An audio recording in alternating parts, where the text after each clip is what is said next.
My name is Chrissy Hodges, and thank you for joining in again. Yay!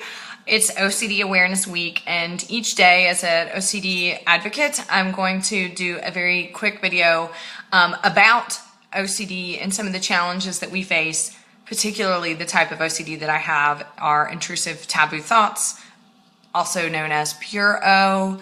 And today, as much as I want this to be a really quick video, it may be a little rambling, and I'm going to tell you because this topic is near and dear to my heart. So it's probably, so OCD Awareness Week, you'll get to find out a little bit about what a lot of us suffer with that you've probably never heard of. And that would be sexual obsessions and violent obsessions. I'm going to tell you, I talk about this all the time. I don't ever really talk about my own lived experience with it because I still feel scared about it. And so knowing that you're watching this, most of you are going to understand. And so if I seem a little like nervous, that's why. And I have notes too. So sorry, I can't do it off the cuff. For a lot of you that don't have OCD and that don't understand OCD and you're like, what in the world am I talking about with sexual obsessions? You may be like, woo, sexual obsession's fun. No, it's not fun. And then for any of you who've had sexual and violent obsessions, you're like, oh God, it's awful, right? But the truth is that everybody has intrusive thoughts. Everybody has violent, sexual, blasphemous, intrusive thoughts that makes up this type of OCD. The difference is that most people don't, it doesn't get stuck in their head. And the other thing is when people who don't have this type of OCD think about it, they'll go, oh my gosh, I'm repulsed. Why did I think that? Oh, and then it goes away. And then you may think about it for a day or so, but you don't think about it anymore. For us, it gets stuck. And we get less occupied with the thought and more occupied with the why. And that why is, why am I having this thought? What does this mean? What kind of person am I? Sorry, more than just why, all kinds of questions. How am I capable of doing this? Am I a monster for thinking these thoughts? I don't know many people who have had the type of OCD that I have, sexual and violent thoughts, that have not thought of themselves as a monster. And those are the words that they use. Do I look like a monster? I mean, maybe you think so. You know, don't put like a frowny face up there and then I'll know that you think so. But the people that I know that suffer with this type of OCD are not monsters. They're not creepy. They're not to be feared. You know, they're not to be trusted. But that's what we worry about the most if people feel like, or if they hear about what our obsessions are. So I'm just going to go down for you. I'm going to tell you what the most common obsessions are for this type of OCD, so just get ready.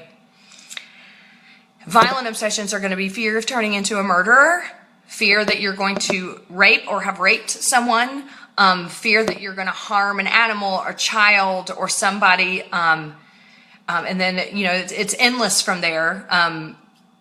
The sexual ones, which I'm more familiar with because this is what I've dealt with, fear that you are going to want to commit incest, fear that you are going to turn gay, or if you're gay, fear you're going to turn straight, fear that you are going to have, or you're afraid that you're going to have bestiality, fear that you, and I'm laughing and it's not funny, but like, you know, it sometimes like even with OCD, like you say it out loud, you're like, oh my God, but I know how that feels, but it still sounds so, fear that you want to have sex or you're attracted to a religious figure, or you're thinking non-religious thoughts about a religious figure, or that, you know, you're following the devil or something, fear that you may turn into a pedophile, or that you may sexually abuse children.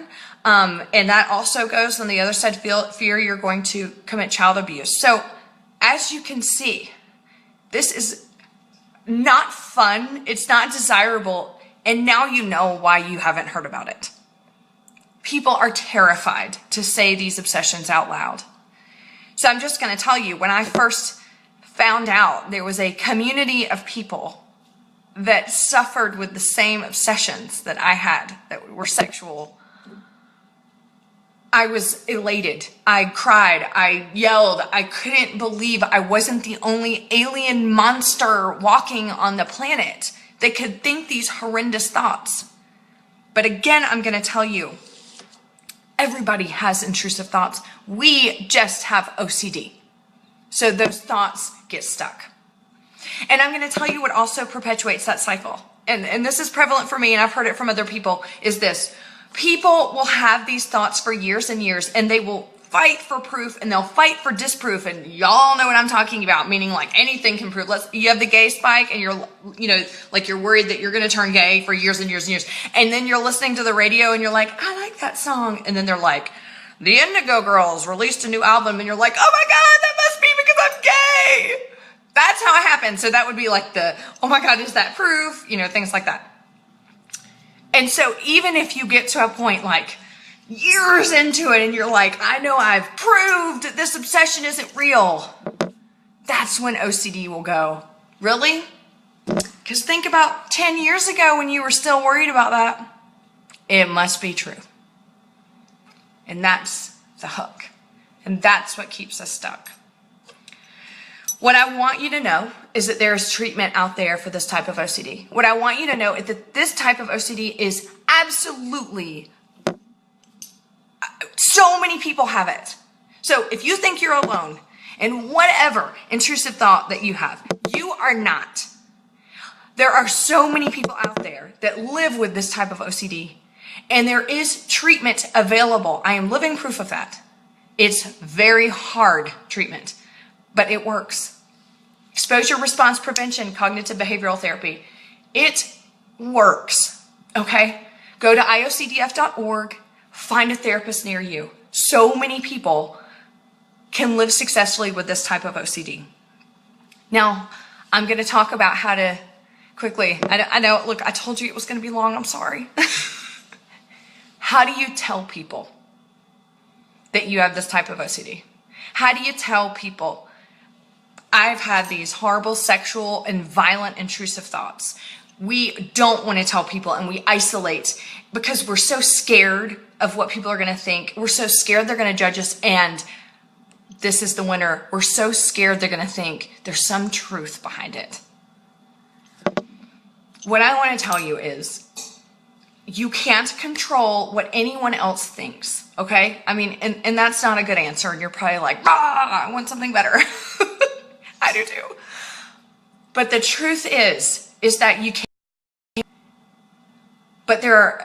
but ways that you can do it. Find success stories, find memoirs, find graduate stories of people who have had the same type of OCD that you have, and give that to people before you talk to them about it, so they get an idea of what it is. They get an idea of what OCD is, and that way you're not going into, well, you will go into it feeling like they're going to judge you. I'm just going to be honest with you.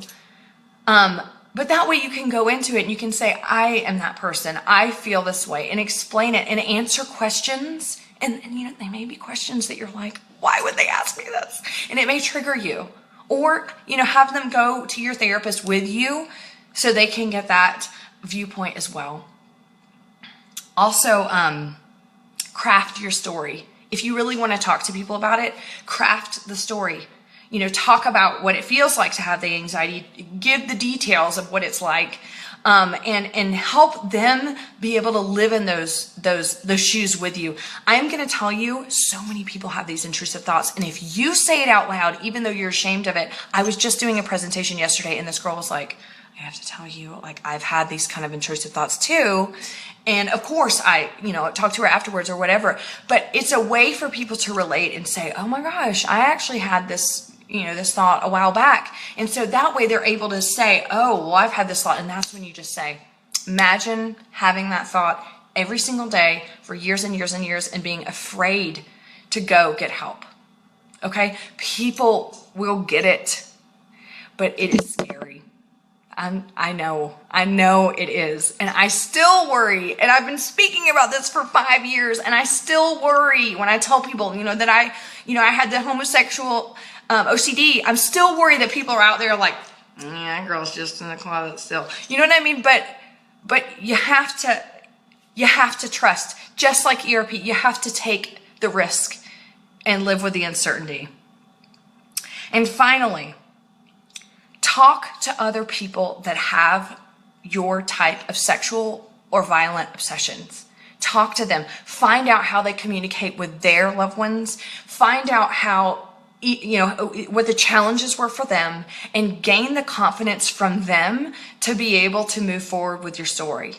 When you know that you're not alone, it makes you that much stronger to be able to start communicating and to be able to live with something as debilitating and scary as OCD, sexual and violent OCD. So that's what I have for you today. I do want you to know that even though OCD is widely known as organizational and hand washing, there are so many of us out there that live with sexual and violent obsessions. So it's the reason why you don't hear it that much is because it's very shameful, and and we really do internalize it and think, what kind of monster am I to think these thoughts?